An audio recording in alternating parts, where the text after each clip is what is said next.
Welcome to Pittman and Friends, the curiously probing, sometimes awkward, but always revealing conversations between your host, Arundel County Executive Stuart Pittman, that's me, and whatever brave and willing public servant, community leader, or elected official I can find who has something to say that you should hear. This podcast is provided as a public service of Anne Arundel County, so don't expect me to get all partisan here. This is about the age-old art of government, of, by, and for the people. Welcome, everybody. I'm here today with two guests instead of one. I have got here Chris Klein, who is the Superintendent of Detention Facilities for Anne Arundel County. Thank you for joining us, Chris. Thanks for having me. And I also have Joshua Hatch, who is the Vice President of the Community Action Agency overseeing their diversion and reentry services, also some know as Turnaround Thursday. Welcome, Josh. Thank you for having me. All right. So it's pretty obvious why I brought the two of these together, because they have to work hand in hand. But I want to start out by saying a couple things, some background. When I came into office, I knew that I wanted to expand, that the county should expand our reentry services. No question about it, that folks who've been incarcerated are going to be back in the communities, and we need to make sure that the transition is a positive one, and it hadn't always been. And so I had staff working on trying to figure this out from day one, and we didn't really seem to be making progress. Never really had a plan. I wanted something we could put in the budget and do. We were in a position to get a new superintendent in, and I knew that was an important part of it. So let's go to you, Chris, and tell us what the department does, and then we'll talk about how you end up in the job. Okay.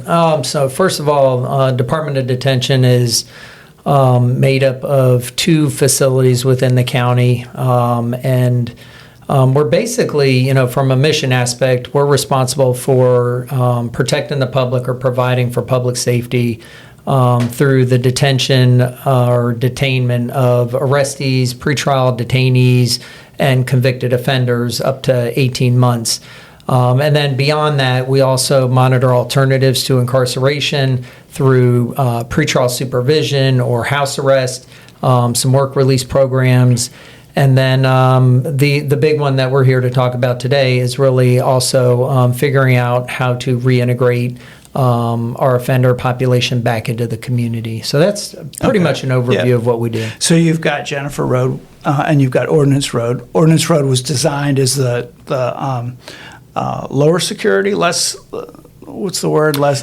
A different classification of security. The design in the 90s was really modeled around a direct supervision model, which that really created an atmosphere and opportunity for staff to directly interact with the population versus the older correctional models, where really the staff were isolated away. And what, sort of history and education over time found is that interaction between staff and the population was more beneficial, where you could provide direct resources and give immediate feedback. So that model over at Ordinance Road was really built off of that design. But I think really maybe what you might have been getting to is that building is really our programmatic facility within the county. So there we send people to really get access to the programs that can help them reintegrate back into the community. And then Jennifer Road, it's over by the hospital. It's we also have central booking there, which is a new facility, is added onto that, a new part of the work over the last few years. So that's where a lot of the action is. So your job is to incarcerate people, keep them incarcerated, treat them with dignity, and when they're ready to move on, hopefully they're prepared, right? Yeah, I wouldn't necessarily say our job's to incarcerate them, but we follow the orders of the courts and the commissioners, so we're going to hold them according to those judicial orders. But then, yes, you're correct. We make sure that when we're holding them, that we're providing them access to services, whether it's healthcare, mental health services, drug treatment, whatever an individual needs that's coming into our responsibility, for housing. We're going to make sure that we can provide some of those things that maybe they didn't have while they were out in the community. Okay, and we'll get into how you ended up in the job in a minute, but Joshua, I want to jump to you. So Community Action Agency is the anti-poverty organization of Anne Arundel County, created by the federal government how many years ago? Since 1965. 1965. Okay, I think part of the war on poverty, and so it's based in Annapolis, is where the main office is. But I know you have programming all around the county. But your reentry services are the part that you're most known for. I will just give the background because it was before I think you even came on the scene into the picture. There was a group that was organizing Anne Arundel Connecting Together, church-based, institution-based, but grassroots organizing, and they decided that one of their most important issues from early on was to expand reentry services, and they had me go up to Baltimore City and watch in action an organization called Turnaround Tuesday in Baltimore, where they had people who had mostly recently been released and were in the community doing meetings and sort of preparing folks for jobs, connecting them to jobs. And it was at a major church where it was happening, and I was really impressed. I felt like it was a model where the community was actually embracing people who were coming back into the community, and that's not normally usually it's the opposite. The community doesn't embrace people employers certainly don't embrace people who've been incarcerated. So we came up with a plan to do a similar one in Anne Arundel, call it Turnaround Thursday, and then they found you. And then it was not originally in community action, but it had a sort of a false start, and then it went into community action. So tell us what that is and maybe a little about how it's evolved. Well, Turnaround Thursday is, as you said, a second chance jobs movement for individuals who are unemployed, underemployed, and returning citizens. And I think the unique thing that how Turnaround Thursday in Anne Arundel County has evolved is Turnaround Tuesday didn't focus on detention. It focused primarily on community. And when I first got the position of executive director, one of the first people that I met with was Superintendent Klein. And I sat him down and I said, we really need to focus two-pronged. One, the community, but also focus on individuals who are at Ordinance Road and establish a Turnaround Thursday there. Mm-hmm. So it was through that partnership with the Department of Detention Facilities where we were able to really expand our bandwidth of the program and focus on individuals who were ready to be released and some individuals that were sentenced, as well as those that were in the community. Okay. So the two of you met. I had already met you because we brought you on. We hired you. We had a process where we interviewed candidates, and you were in Delaware at the time. And we engaged community in that process, too, because community was so interested in having a superintendent that they could work with. We even had the union of the employees at the table, which was shocking to some. We did this for police chief as well. We like to work closely with labor. So you went through that process. Tell us a little bit about your background, though, that made you qualified for the job. Starting out, I've been in corrections now for 28 years. I entered the academy in Delaware, the Delaware Department of Correction. And Delaware is a unified system, so they don't actually have county jails. It's basically the Department of Correction. So jails and prison falls under one system. So I'd had jail experience. Just added to that was the prison experience that I had. Started that career in 97, worked my way up through the ranks. Ultimately, I left the Department of Correction as the chief of prisons for the entire state. Then I went over to Safety and Homeland Security for 4 years.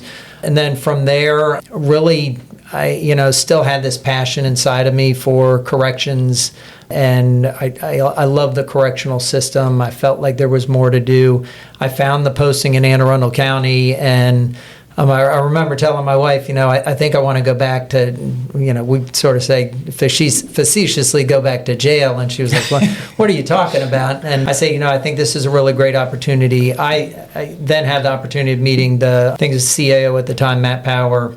Had a great interview. Like you said, it was with a couple outside individuals. The union was part of that interview process, which also showed me, I think, that the county was really looking to do the right thing.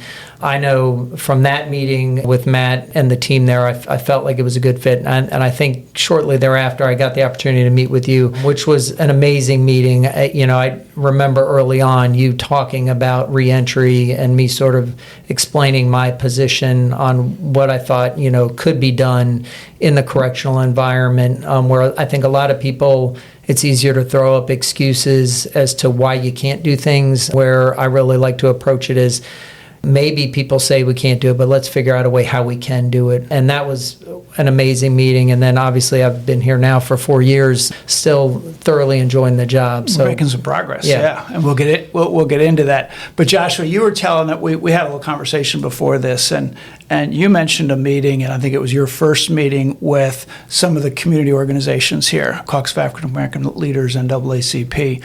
How did he do? What was that like? It was sort of there, like, okay, we got this new guy. He came from Delaware. What makes us think he's going to be any good? He's going to be serious about reentry.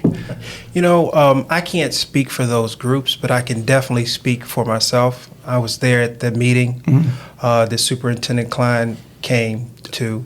And first and foremost, the fact that he showed up, and he showed up by himself, said a lot. Right? No camera crew. This guy. This guy, he wanted to present to the community exactly what his philosophy was in corrections, which is important for a lot of reasons. And y'all can't see him right now because this is a podcast, but Chris Klein is not the kind of guy that goes into a room and throws his weight around. Pretty quiet. So. Right, yeah. And from that meeting, I knew that the county selected someone who was willing to listen and have conversations, willing to engage the community, and willing to bring partners to the table. Following the meeting, I immediately reached out to Superintendent Klein and said, I'd like to have a follow-up meeting. Very responsive.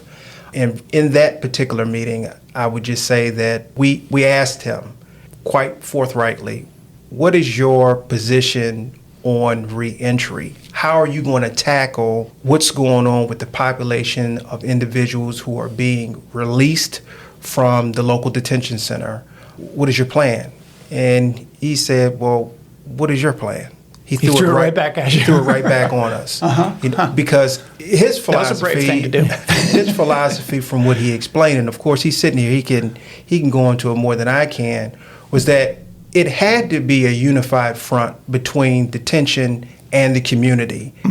Everyone has a role in this reentry process. It can't just be the Department of Detention Facility, but together we can collectively work with the population and ensure that individuals have the support and services that they need so they don't come back to the Department of Detention Facilities. Okay. Yeah, I remember that meeting. And I think for me, a lot of my career, the detention and corrections, so we're at the back end, and a lot of people don't realize it. We're after the police, we're after the courts, we're after all the judicial process, and then somebody ends up with us.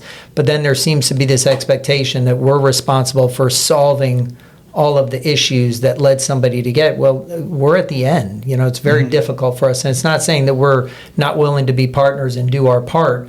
But the conversation with Joshua was, I can't do it by myself. Right, so we need to figure out how to partner, because the time that somebody spends with me is much less, right? We average 9 months of detention for an individual in our system.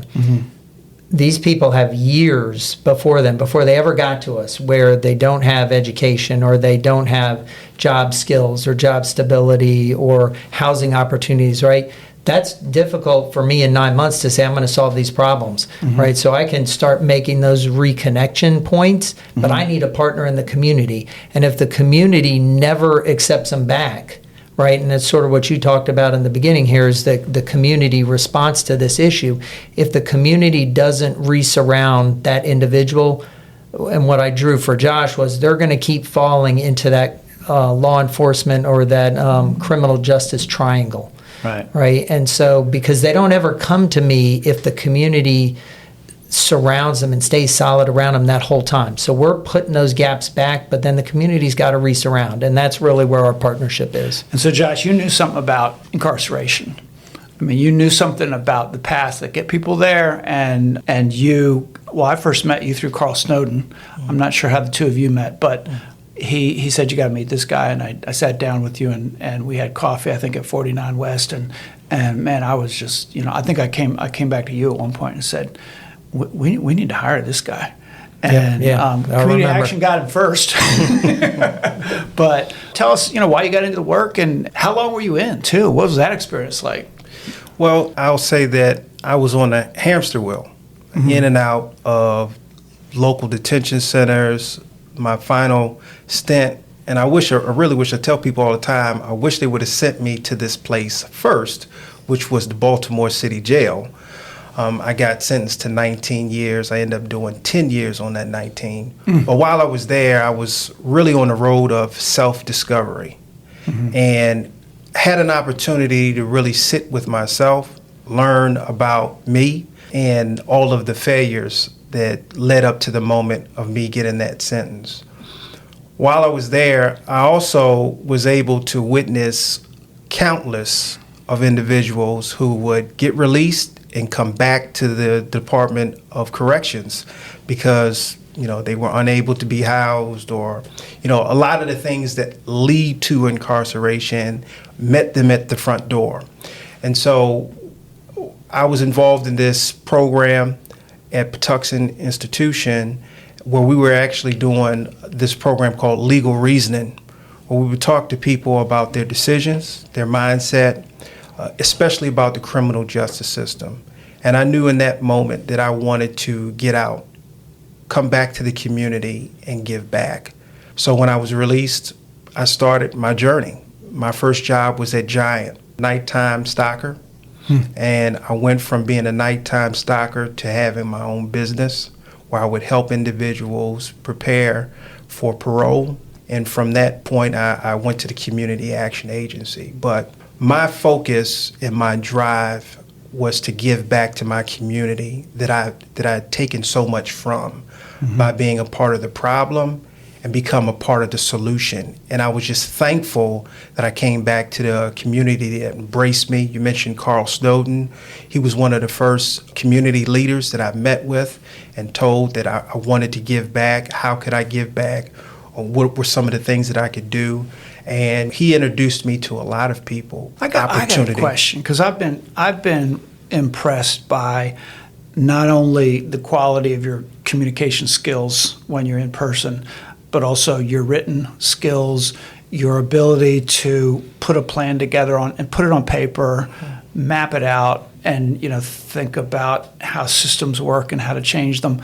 What was your education like when you went in? Because when you came out, it seemed like you'd just gotten a PhD in something, or that you had just been at an Ivy League institution. It wasn't exactly Ivy League, but was that from school that you got before, or did you study when you were in? I did a lot of studying while I was incarcerated. I read the whole dictionary. The dictionary? Yeah, the Wow. dictionary. Read a lot of books, studied a lot of legal material.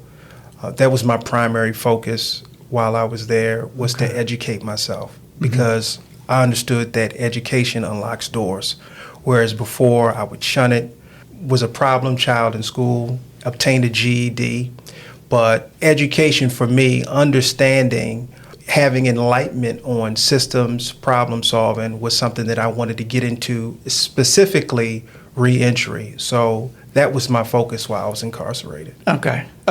So fast forwarding a little bit, you said, what are y'all doing in the community? You must at some point said, well, come on over, let's work together. And a lot of the community-based program that you started out with in Turnaround Thursday turned out to be most successful with folks who were on the inside, because the superintendent brought you in. We have other programs. We work with state programs. We're building out a Reentry Hub at Ordinance Road now. So obviously, we now have the pieces coming together. And you told me that you're talking to a lot of people around the state who are looking at what we're doing. And you have been appointed by the governor to serve on the task force on the creation of a diversion and returning citizens. Well, wait. You say it. It's way too. I can't even read my own handwriting. Okay, it's the task force on the creation of a division of returning citizens and expanded reentry services. Woo. Okay. So the governor appointed you. I think I might have written a letter of support or something, but he appointed you. And then the task force gets together, and then they decide to elect you as their chair, right? Yes. Okay. So what's that like? What are y'all doing over there? So right now we have three focuses. One, we're looking at the current state of reentry, for the Department of Public Safety and Correctional Services. The second focus is to establish and create what a division of returning citizens would look like under the umbrella of the Department of Public Safety and Correctional Services. And then thirdly, we're looking at the expanded services from housing, employment, behavioral health services, the various services that are needed for an individual as they exit out and back into the community. So there's 3 subcommittees that are evaluating those 3 focus areas, and we have until October 2026 to develop a report for the General Assembly and the governor. Okay, well, that sounds like some of what we did, particularly the way we brought the different pieces together. And it was a little bit organic, I think, the way we did it, because we just had the right people. We had you, Superintendent Klein, we had you, Joshua, we had community-based organizations like ACT, we had the experience of Community Action Agency. Y'all had a willing partner in county government. So here we are with a whole system that I guess y'all should explain, because to me, it's gotten to the point where it's almost hard to keep track of. What really matters, though, is the data, the numbers, folks who are not going back in, but they're getting jobs. So why don't you, Superintendent Klein, talk about first the Reentry Hub concept, and then Joshua, you can talk about the part you're doing. Yeah, absolutely. One of the things early on, I remember your administration asked me to look at facility usage, and we're still not quite out of COVID, so it was hard to get a full sort of feeling for space post-COVID and what that looks like in a correctional facility. But our population was down. A lot of that is due to some other initiatives, justice reinvestment and reviewing really the process of only holding, the most violent criminals that we have. The other people that can be supervised in the community, let's do that, because that's ultimately better for them. And I'll tell you, when I asked you to do that, part of me was thinking, well, maybe we don't need 2 facilities. Maybe we could save a whole bunch of money by closing down Ordinance. But you all came up with a better idea. Yeah, that was definitely part of the task. But really, our system in the county is unique. And what I talked about earlier, that direct supervision model. So you need a system with both direct supervision and indirect supervision. When Ordinance Road was built, it was only built with direct supervision. So it would have been difficult for the county to consolidate to one facility, because you need all of those pieces together. So our system really works well with both of those facilities. But what we came up with was, what I had noticed early on was, we do a great job of providing services to our active incarcerated 24/7 population. But I noticed that there's this group, and right now in the county for pretrial services, we supervise roughly 350 individuals out in the community every day. For house arrest, we supervise another 120 individuals out in the community. So almost a little less than half of our entire population is actually already out in the community. But what I noticed is, other than those individuals coming in to check in with our correctional program specialist teams, we don't really do a good job of providing them services, right? The premise is they're out in the community so they can access the services in the community that are out there. But maybe, and this sort of goes to the partnership, is maybe we can also do a better job of helping them get those services, especially if we're providing those services at our facility. Why not? Why can't you also get that opportunity or access at the facility? And maybe in some circumstances you find out that actually that justice-involved population is more comfortable with accessing it at our facility because they've already built relationships, or they know and trust the staff that are trying to help them. So the model for the hub was not only sort of a re-entry, but it became sort of a pre-entry before you come in, right? Because that group is our group that's the justice-involved population. They're the most likely, if somebody's to offend, they some regard already have one foot in the door. So let's prevent them from both feet being in the door. But to do that, we're saying come back to us. A detention model or a corrections model is generally, when people get released, we say don't come back, right? But here we're changing that to say come back if you need us. right? Come back the right way versus coming back the wrong way. So Okay. we want to be that outlet. So we actually coined the phrase, the PrEP group or PrEP program is for that pre-entry/reentry. And so then within that hub model, not only are we going to provide services for our fully incarcerated population, but we're also going to provide services for that pretrial supervision, that house arrest population, our work release population, and ultimately expand that to our partnership through our reentry agreements with the state population as well.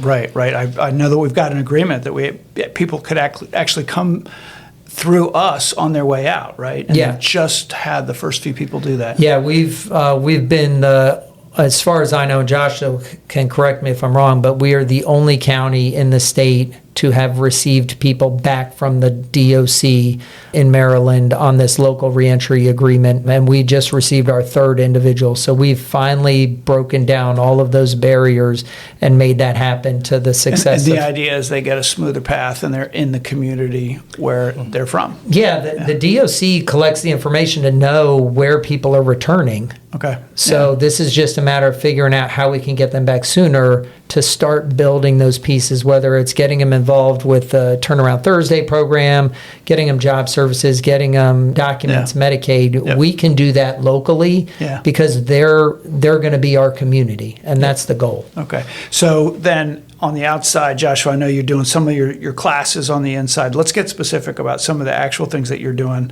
with folks. And I will just preface that by saying ultimately getting them into stable jobs is the goal. And that in this economy where we have about 3 times the number of jobs as we have people, workforce potential, people looking for jobs. And so it's a no-brainer. It's not political, any of that. It's if you care about economic growth, you want to get people into the workforce. And all of our businesses are saying that. So I know you've worked directly with some businesses. So tell us what you're actually doing out there. So one of the things that we've learned, and it really is fortunate that we were able to partner with the Department of Detention Facilities, is that a lot of programs that are offered, whether it be in the community or in the department, have the one-size-fits-all approach, whereas Turnaround Thursday and also the services that we offer in Jennifer Road, our starting point is an assessment because we need to understand what are the risks, what are the needs of the individual should they be released. That is a primary focal point for us. Sure, we want them to get a job, but at the same time, we want to make sure that they are prepared for a job. So once they get employed, they stay employed, and then they're on a ladder of upward mobility towards independence. Things like transportation and housing, right? Absolutely. Yeah. So every participant that comes into the program, we do an evaluation of them to determine what their actual needs are. Once we figure out those needs, then we work with the participant. They do participate in 30 hours of training. Once they're released, whether they need housing, transportation, behavioral health services, we're able to kind of coordinate those services for an individual. And what the result is, those barriers that would initially meet a person upon release, we've already started to plan on how to mitigate those barriers. Some individuals need transitional housing, so we're able to provide that. Some individuals need a bus pass, food, clothing. We're able to provide those services for an individual. I think the most essential thing that we're able to do for individuals is to provide reentry coaching. And some people may think that it's easy. I get released, I've got a plan, I'll be fine. But reality is that most people fall on their face within the first 90 days of being released. Their plans that they had created, they're not viable. Maybe someone who they plan to return home to doesn't want them to stay there any longer. All type of things can actually happen. But to have an organization to say, we're going to walk with you step by step to ensure that those plans that we put together, should something happen, you have someone who can coach you through those problems, has been really essential. We've seen individuals from getting released, no job, not having a place to stay, to being housed, going to permanent housing with a job, been able to obtain a vehicle. Just past weekend, a single mom who's in the transitional house, turn around Thursday, graduate, she was able to get a vehicle. And she's working and she's doing well. And I would just say within a couple of months, she'll be in permanent housing, all because this county sees investing in people at this particular population as a true investment on public safety, which a lot of jurisdictions grapple with understanding reentry as a smart investment on public safety. It is. It is. And on that housing piece, tell us about the role that you play, because sometimes you can find people housing and other people, there just are no options. So you came to us and said, we need to have a place for women and a place for men, right? And now we got another place coming online soon. Tell us about that. Yeah, well, so the idea is that there's a lot of individuals in the community, separate and apart from being a part of justice involvement, that have issues with housing and homelessness, which is a driver to crime, right? Sure. People are in desperate need of having food, shelter, clothing, and they're unable to provide for themselves. So that is really exacerbated when individuals are coming out of a facility and they have nowhere to go, right? The response to that is having transitional housing, structured transitional housing. And we've been doing this for about 2 years now, where we're able to have a place for male and females to return to and provide them with a bed. But the number of the needs for individuals who are returning home has grown significantly. And so having a central location, not only just to house individuals, but kind of the same philosophy that Superintendent Klein has, having a hub for individuals where services can be provided, one-stop shop model. That is what we're doing now with the new location that we'll be moving into here soon. Having 15 beds, having the ability to have all of our partners from parole and probation, workforce development, the various vendors and providers that are going to work with this population, have a schedule to come in, work with them, as well as providing turnaround Thursday there for them and some cognitive behavioral therapy with our clinician. And that can be some of the same folks that go to the hub on the inside. So you mentioned that some people are kind of comfortable going back to Ordinance. They're familiar with the staff and the people there. And then I've also heard people don't want to go anywhere near a facility. And so now we'll have this other house on the outside. Yeah, it's interesting. And when I first came here, sort of reentry had fallen under the police department, and it was really the first time I heard that their model was really predicated on, I don't say requiring, but having people re-engage with the police, right? And I thought it was interesting, like, how does that trust exist? Yeah. Because in some regard, you would think they're the people that are responsible for why I'm in that situation. Right. But I think there's some truth to that, right? If you do it well, I do agree with Joshua. It has to be an all hands on deck, right? And one of the discussions I've had with my team member and Joshua's team is we can't be so held up on, who's taking ownership of this. Everybody has to partner together. So don't worry if somebody else can do it, because we're all doing it under sort of the premise that whoever can help somebody is somebody getting helped, right? Yep. And so you don't have to say, like, I'm going to hang up a ribbon because I did this first, or,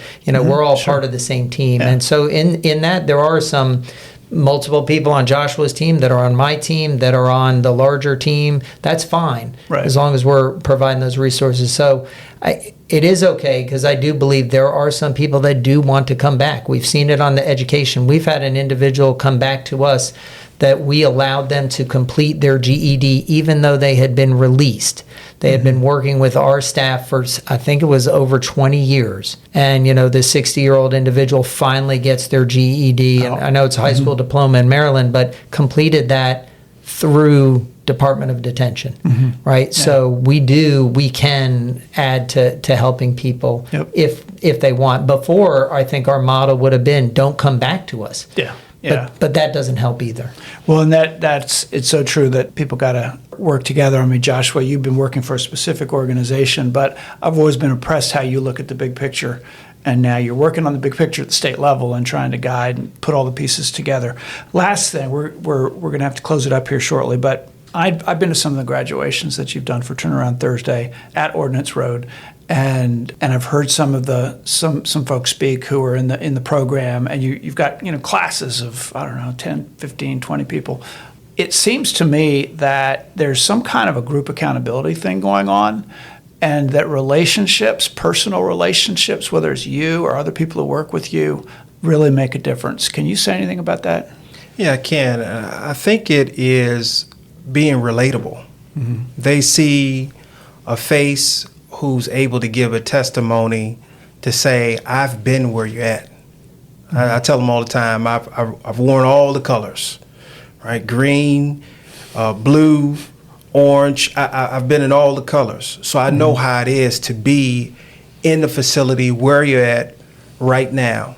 But I'm telling you, you can be where I'm at today. It is not far-fetched. It's within your reach. I think sometimes people, professional folks, right, when you're standing before them, you're out of their reach. Mm-hmm. But when I stand before them, I'm within their reach because I've been there. I can relate to them. Mm-hmm. And that level of accountability that you see comes from us saying, we collectively, we came up with a plan for you. Mm-hmm. And a part of your plan is dealing with the reality of now, you being incarcerated. There are some things that you have to do. Well, I don't like the COs. We hear that a lot. Well, guess what? There's a lot of people, and I won't say it because I'm, being recorded, that I've come across that I don't necessarily like. Mm-hmm. But does that stop me from being effective? You can't allow your stay to stop you from being effective because you know what your goal is. You know what the end game is. And the end game is for you to really build up your character and your internal integrity to say, no matter what, I'm going to stick to the plan. And the plan is for me to be successfully released, for me to obtain employment, and for me to be a success story for myself, not for anybody else. I was going to close things up, and there's one more thing I got to ask you about, your relationship with Luminous. Oh, yes. Can't forget them. Luminous has been truly... As in the Anne Arundel Medical Center. Yes. Right? Some people don't know the new name, yeah. True partner in this work. True partner in this work. They signed on when it was a grassroots thing that ACT said, and they said, we need people. So we went from training in a church to being able to do the training in one of the institutions that is responsible for hiring more than half of our participants, which is Luminous Health. Mm-hmm. So every Thursday, we go to the hospital. HR is involved in the training sessions.